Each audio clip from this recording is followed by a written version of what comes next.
नमस्कार, जय हिंद। इतिहास विमर्श में एक बार फिर से आप सभी का स्वागत है। युवा साथियों, आज इतिहास विमर्श में हम जिस मुद्दे पर चर्चा करने वाले हैं वह है बीए फर्स्ट ईयर के इतिहास विषय के माइनर पेपर के ऊपर। पिछले वीडियो में मैंने आपको मेजर पेपर पर इंपॉर्टेंट क्वेश्चन बताए थे कि इस वर्ष परीक्षा में महत्वपूर्ण कौन से प्रश्न हो सकते हैं सिलेबस के अनुसार। और ये जो वीडियो मैंने बनाया था, इसमें जो प्रश्न मैंने बताए हैं वो मध्य प्रदेश के सभी विश्वविद्यालय में, सभी ऑटोनोमस कॉलेज में और सभी कॉलेज में इसी प्रकार आएंगे। तो आप चाहें तो अपनी परीक्षा की तैयारी करते समय इन इंपॉर्टेंट क्वेश्चंस को एक बार अवश्य देख लें। जिन बच्चों ने मेजर सब्जेक्ट के रूप में हिस्ट्री को चुना है, इतिहास विषय को चुना है, वो इस वर्ष 2 पेपर परीक्षा में देंगे। दोनों ही पेपर जो हैं वो 100 नंबर के हैं। मैंने पिछली वीडियो में इसके बारे में जानकारी दी है, इसमें सिलेबस भी है और ये जानकारी भी है।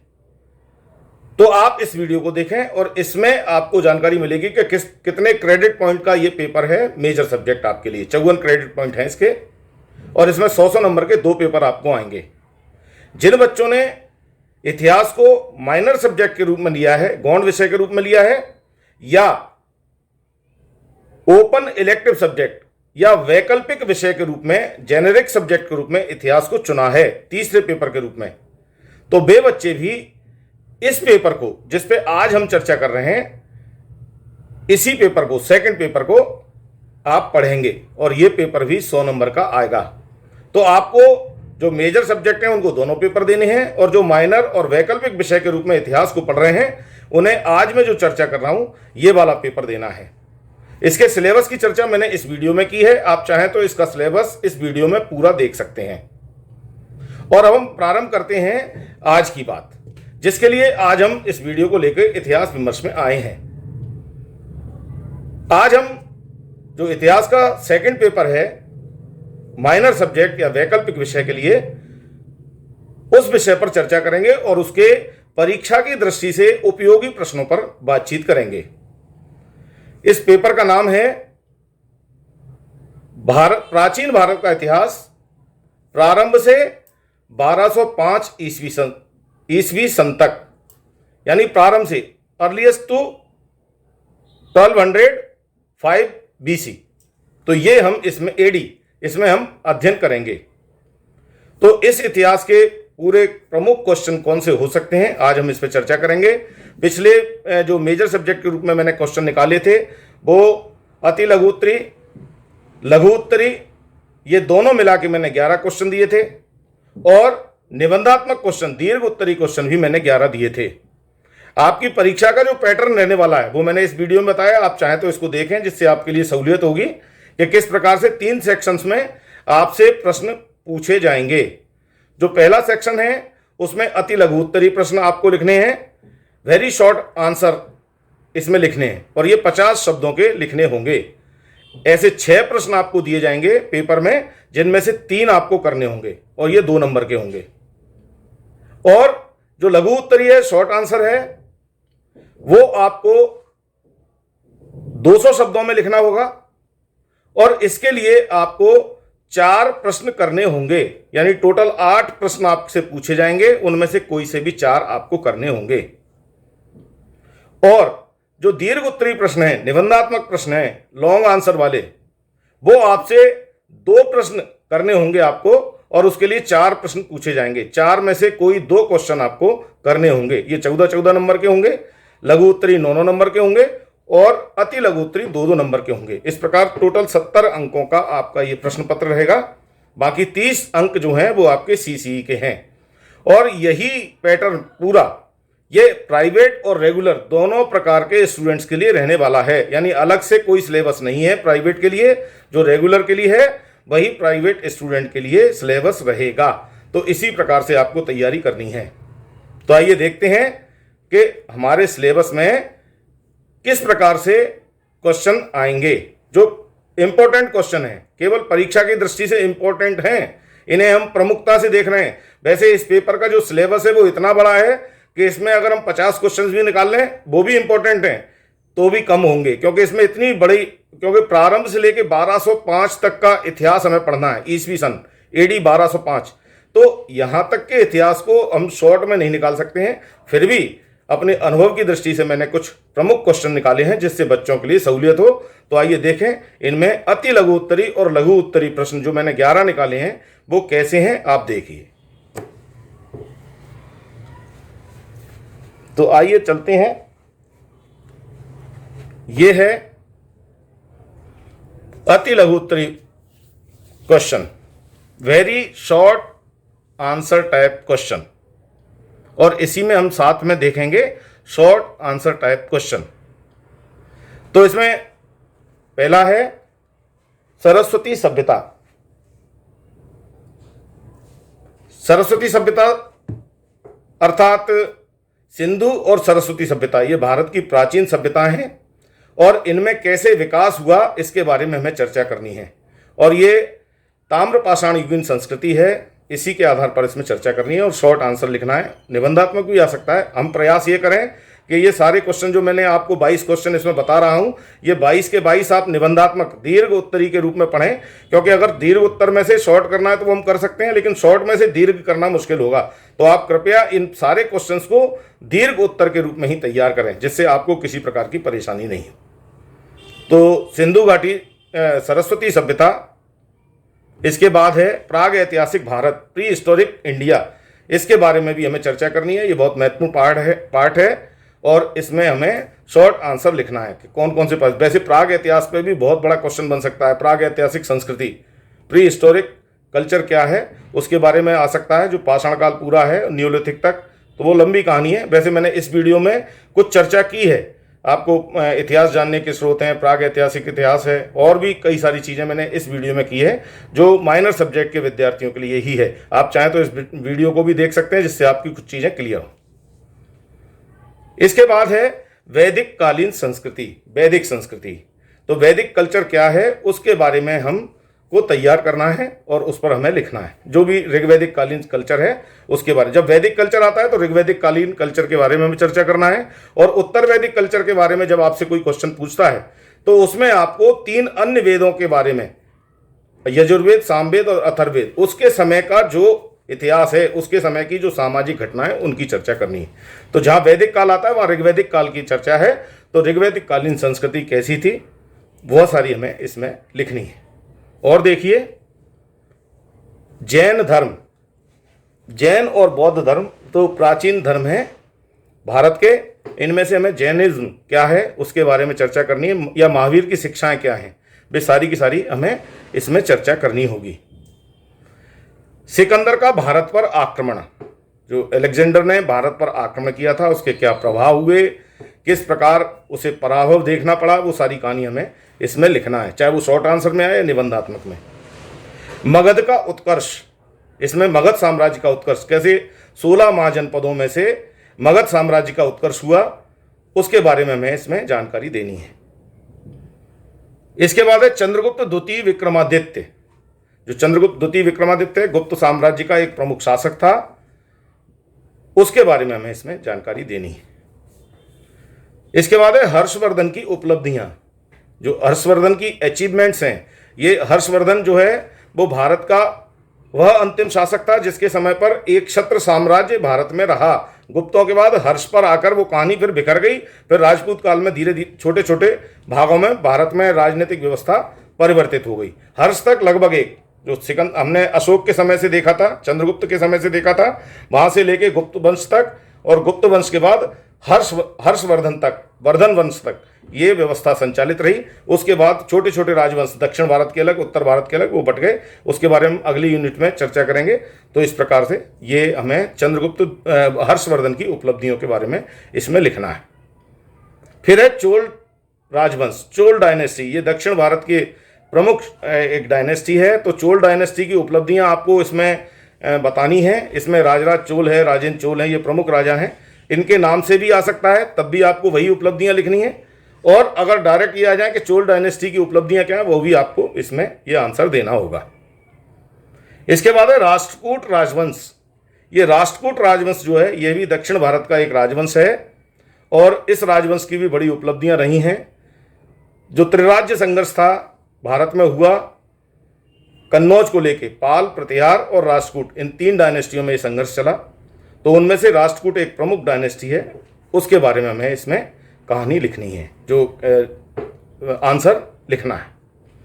उसके बाद जो हम देखते हैं वह है बृहत्तर भारत। बृहत्तर भारत से मतलब है सांस्कृतिक भारत की बात करना, यानी भारत का पश्चिमी एशियाई देशों में, मध्य एशियाई देशों में क्या संपर्क रहा, कैसे सांस्कृतिक आधार पर भारत ने अपने संपर्कों का विस्तार किया, कैसे उनके संबंध रहे और हमने उनको क्या सिखाया और उनने हमको अपने क्या सिखाया, वो सारी कहानी हमें इस बृहत्तर भारत के इतिहास में लिखना है, इसके बारे में जानकारी देनी है। तो ये तो लघु उत्तरी प्रश्न हुए।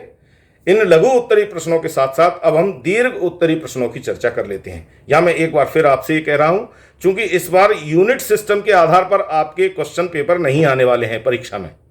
आपका सिस्टम 3 सेक्शन के रूप में रहेगा। पहले सेक्शन में 3 क्वेश्चन, दूसरे सेक्शन में 4 क्वेश्चन और तीसरे सेक्शन में 2 क्वेश्चन आपको करने होंगे। तो यूनिट सिस्टम नहीं है, अध्ययन हमने यूनिट सिस्टम के आधार पर ही किया है। जो हमारी टेक्स्ट बुक हैं उनमें हमने इकाई 1, 2, 3, 4 और 5 इसी प्रकार से जो अपना सिलेबस है उसका विभाजन किया हुआ है। अध्ययन उसी तरीके से करेंगे, लेकिन यहाँ जो लिखना है इसमें एक सुविधा आपको ये हो गई है कि आप कोई से भी क्वेश्चन एक साथ हल कर सकते हैं। इसमें यूनिट का सिस्टम नहीं। यूनिट में हमें किन्हीं 2 में से 1 करना होता है, यहाँ हम पे चॉइस ज़्यादा होगी। वहाँ 6 में से 3 करने हैं, सेकंड में 8 में से 4 करने हैं और तीसरे में 4 में से 2 करने हैं। तो चॉइस हमारे पास बहुत है। अब हम निबंधात्मक क्वेश्चन की ओर ध्यान दें। जो लॉन्ग आंसर टाइप क्वेश्चन है वो कैसे लिखना है, दीर्घ उत्तरी प्रश्न, इसको हमें 500 शब्दों में लिखना होगा। तो इसके लिए हमें 500 शब्द में कम से कम लिखना है। और ये प्रश्न किस प्रकार रहेंगे उन पे ध्यान दे देते हैं। ये पहला क्वेश्चन देखिए, प्राचीन भारतीय इतिहास जानने वाले प्रमुख स्रोतों का वर्णन कीजिए। प्राचीन भारतीय इतिहास को जानने वाले प्रमुख स्रोत, तो उसमें साहित्यिक स्रोत हैं, पुरातात्विक स्रोत हैं, किंवदंतियां हैं, आपके यात्रियों के यात्रा वृत्तांत हैं, कई तरह के साधन हैं जिनके आधार पर हम इतिहास को जान सकते हैं। वे कौन कौन से साधन हैं उनके बारे में हमने इसमें शॉर्ट निबंधात्मक के रूप में पूछा है, क्योंकि निबंधात्मक के रूप में ये क्वेश्चन अमूमन आता है। बहुत महत्वपूर्ण क्वेश्चन है, तो आप इसमें फोकस करके इसको लिखें। और इसके बारे में इस वीडियो में मैंने चर्चा पहले की है, आप चाहें तो इस वीडियो को भी देख सकते हैं, जिससे आपको थोड़ा एक समझने में सहूलियत होगी। दूसरा क्वेश्चन इसमें है, हड़प्पा सभ्यता की प्रमुख विशेषताओं का वर्णन कीजिए। अब वो हड़प्पा सभ्यता के रूप में पूछते हैं या सिंधु घाटी सभ्यता के रूप में पूछते हैं, आपको इसमें इसका वर्णन करना है। पूरा चीज एक ही है। या वो आपसे ये कहते हैं कि अगर आप क्वेश्चन पूछने वाला आपसे ये पूछता है कि आद्य ऐतिहासिक कालीन सांस्कृतिक व्यवस्थाओं का वर्णन कीजिए, तो भी आपको हड़प्पा कालीन संस्कृति के बारे में ही लिखना है कि कैसी क्या व्यवस्था उसकी थी, या मोहनजोदड़ो हड़प्पा की क्या व्यवस्था है, क्या सांस्कृतिक इतिहास है, वो भी हमें इसमें ही लिखना है। तो ये हमें इसमें कहानी पूरी कहनी है। अगला क्वेश्चन है, बौद्ध धर्म के प्रमुख सिद्धांतों की विवेचना कीजिए। बौद्ध धर्म, बुद्धिज्म का जो सिद्धांत है उसके बारे में हमें चर्चा करनी है, और इसमें बुद्ध की जो शिक्षाएं हैं उन शिक्षाओं के बारे में भी हम चर्चा करेंगे कि बुद्ध धर्म में किस प्रकार से कार्य किया, किस प्रकार से भारत में अपना वर्चस्व बढ़ाया, किस प्रकार से बुद्ध धर्म ने सबको एक करने की कोशिश की। तो वो सारी कहानी, बुद्ध की शिक्षाएं क्या थी, उसको हमें इसमें लिखना है। इसके बाद है अशोक का धम्म। अशोक के धम्म पर एक निबंध लिखिए। कैसे लिखना है अशोक के धम्म पर? अशोक ने जो धम्म अभिलेख लिखाए थे, 13 शिलालेख उसने ब्राह्मी लिपि में लिखाए थे, 1 शिलालेख उसने खरोष्ठी लिपि में लिखाया। इसमें उसने अशोक ने जो है, जो चक्रवर्ती सम्राट था, सबसे पहले जो साइन बोर्ड की व्यवस्था थी वो अशोक ने की थी, और उसने शिलाओं पर, स्तंभों पर ये आलेख लिखाए थे। एक लघु शिलालेख ग्वालियर के गुजर्रा गांव में भी है। इसके ऊपर मैंने ये प्रोजेक्ट को लेके एक वीडियो बनाया था कि यदि कोई बच्चा गुजर्रा गांव का प्रोजेक्ट सर्वेक्षण के रूप में तैयार करना चाहता है तो इस प्रकार से वो अपना सर्वेक्षण कार्य कर सकता है। इस वीडियो में देखें तो इसमें गुजर्रा के अभिलेख के बारे में चर्चा की है, जो अशोक ने उज्जैनी के गवर्नर बन के जब वो गया था तो रास्ते में उसने इसे लिखाया था। अशोक ने जो अभिलेख लिखाए थे उसमें धम्म संदेश था, उसमें किस प्रकार की हमारी जीवन शैली होनी चाहिए, कैसे हमें नैतिक और आचरण करना चाहिए, अपना जीवन कैसे बिताना चाहिए, वो सारी शिक्षा अशोक के अभिलेखों में है। उसके बारे में अशोक के धम्म पर हमें चर्चा करनी है। इसके बाद है पुष्यमित्र शुंग की उपलब्धियां। ये शुंग वंश का, शुंग डायनेस्टी का एक प्रमुख शासक था, इसकी उपलब्धियां हमें बतानी है, इस पे भी एक क्वेश्चन आ सकता है। इसके बाद है कनिष्क की उपलब्धियों का वर्णन कीजिए। कनिष्क ये कुषाण शासक था, हुविस्क, वासिष्क, कनिष्क, ये 3 शासकों में कनिष्क जो था प्रमुख शासक था। तो इसकी क्या उपलब्धियां थी, किस प्रकार से कनिष्क ने भारत में अपना शासन किया, उसके बारे में हमें इसमें चर्चा करनी है। फिर हम देखेंगे बहुत महत्वपूर्ण और प्रमुख क्वेश्चन जो हमारे सामने है, वो है गुप्त काल को भारत का, प्राचीन भारत का स्वर्णकाल क्यों कहा जाता है। गुप्त काल को स्वर्णकाल क्यों कहते हैं, क्या कारण है। तो वो सारे कारण हमें इसमें बताने हैं। गुप्त काल को स्वर्णकाल, प्राचीन भारत का स्वर्णकाल गुप्त काल था, तो किसका आधार पे था, वो सारी कहानी हमें इसमें लिखनी है। इसके बाद है समुद्रगुप्त की उपलब्धियों का वर्णन कीजिए, क्योंकि समुद्रगुप्त गुप्त डायनेस्टी का एक प्रमुख शासक था और उसने काफी लंबे क्षेत्र पर शासन किया था। उसका उत्तरापथ अभियान और दक्षिणापथ अभियान बहुत महत्वपूर्ण है। उसके जो मंत्री था हरिसेन, उसने प्रयाग प्रशस्ति में उसकी पूरी वर्णन किया हुआ है। तो वो सारी कहानी हमें समुद्रगुप्त के संदर्भ में यहाँ कहना है। जो बाद के काल में नेपोलियन ने किया, समुद्रगुप्त ने बहुत पहले किया था, यानी उसी तरह की चर्चाएं बाद में इतिहासकारों ने की हैं। तो नेपोलियन को उससे जोड़ने की कोशिश की है, लेकिन समुद्रगुप्त की जो उपलब्धियां थी वो कहीं ज़्यादा नेपोलियन से महान थी। तो वो उसकी क्या उपलब्धियां थी वो हमें इसमें बताना है। इसके बाद है गुर्जर प्रतिहार कौन थे और इनकी प्रमुख उपलब्धियां क्या थीं। ये उत्तर भारत की एक प्रमुख डायनेस्टी है। गुर्जर प्रतिहार मूलतः ये उज्जैनी के शासक थे, लेकिन जैसा मैंने आपको पहले बताया था, कन्नौज क्षेत्र पर अधिकार को लेकर पाल, प्रतिहार और राष्ट्रकूट, इन 3 डायनेस्टियों में समय समय पर युद्ध चलता रहा, लंबे समय तक युद्ध चला। तो इस तरह से इनका हस्तक्षेप कन्नौज तक भी रहा। इन प्रकार ग्वालियर में भी इनका काफ़ी प्रभाव रहा। ग्वालियर में चतुर्भुज मंदिर में का निर्माण इन्होंने कराया था। यहाँ से उनकी ग्वालियर सागरतार प्रशस्ति भी मिलती है, तो यहाँ प्रभाव देखने को मिलता है ग्वालियर में। तो इस प्रकार से गुर्जर प्रतिहारों में प्रमुख कौन शासक हुए और उनकी क्या उपलब्धियां, वो उसके बारे में हमें चाहे वो नागभट्ट द्वितीय के बारे में पूछें, एक प्रमुख शासक था, मिहिर भोज के बारे में आपसे पूछें, वो प्रमुख शासक था, तो उनके बारे में यानी गुर्जर प्रतिहार भी पूछ सकते हैं या शासक का नाम लेके पूछ सकते हैं। आपको वही आंसर इसमें लिखना है। अगला क्वेश्चन है भारत पर मोहम्मद गौरी के आक्रमण एवं प्रभावों का वर्णन कीजिए। और एक और क्वेश्चन है महमूद गजनवी के भारत पर आक्रमण की विवेचना कीजिए, यानी मुस्लिम आक्रांताओं ने किस प्रकार भारत पर आक्रमण किया और उसके क्या दूरगामी परिणाम हुए, उसके बारे में हमें इसमें क्वेश्चन आ सकता है। बहुत महत्वपूर्ण है, अमूमन पूछा जाता है। यहाँ से भारत का इतिहास एकदम से परिवर्तित दिखाई देता है। यहाँ तक जो 1200 तक का जो इतिहास है वो राजपूत काल कहलाता है या पूर्व मध्यकाल भी कहलाता है। तो यहाँ तक के इतिहास की कहानी जो है आपको सेकंड पेपर या माइनर पेपर या वैकल्पिक पेपर में आएगी।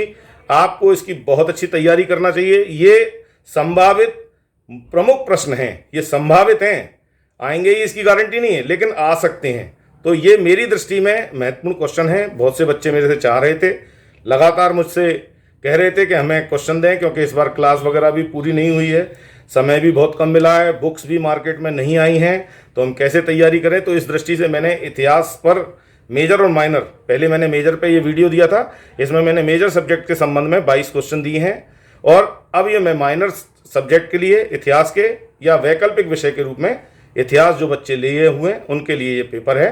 तो इसके आधार पर भी आप अपनी तैयारी करें। साथ ही साथ आपका सिलेबस में और भी जो मैटर है उसे भी आप पढ़ें, इसे विशेष गौर से पढ़ें, तो आपको सफलता मिलेगी। मुझे विश्वास है आप जरूर सफल होंगे परीक्षा में। किसी भी प्रकार के आपके कोई प्रश्न है तो आप कमेंट बॉक्स में जाकर मुझसे चर्चा कर सकते हैं। कोई जिज्ञासा है, मैं उसका समाधान करने की कोशिश करूंगा।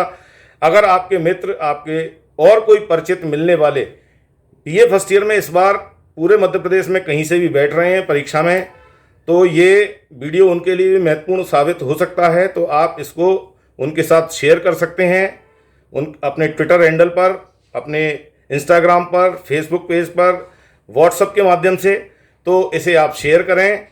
साथ ही साथ जिन बच्चों ने अभी तक, जिन युवा साथियों ने अभी तक इतिहास विमर्श को सब्सक्राइब नहीं किया है, वे चाहें तो इसे सब्सक्राइब कर सकते हैं। साथ ही साथ बेल आइकन पर जाएं और ऑल के ऑप्शन पर जाएं, जिससे इस चैनल के माध्यम से समय समय पर मैं जो चर्चाएं आपसे करता हूं, जो आपके कैरियर से संबंधित हैं, आपके एजुकेशन से संबंधित हैं, एनएसएस से संबंधित जो चर्चाएं हैं, या अन्य टूरिज्म की दृष्टि से, पर्यटन की दृष्टि से लोकल क्षेत्र में किस तरह से पर्यटन को प्रमोट किया जाए, किस तरह रोजगार के संसाधन जुटाए जाएं इतिहास के विद्यार्थियों के लिए, इतिहास के विद्यार्थी कैसे अपने लिए रोजगार के संसाधन जुटा सकते हैं, ऐसे कुछ प्रमुख विषयों पर मैं चर्चा करता रहता हूं समय समय पर।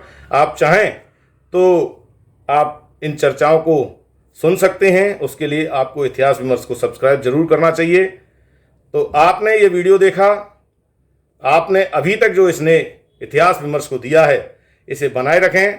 आपका बहुत बहुत धन्यवाद। जय हिंद।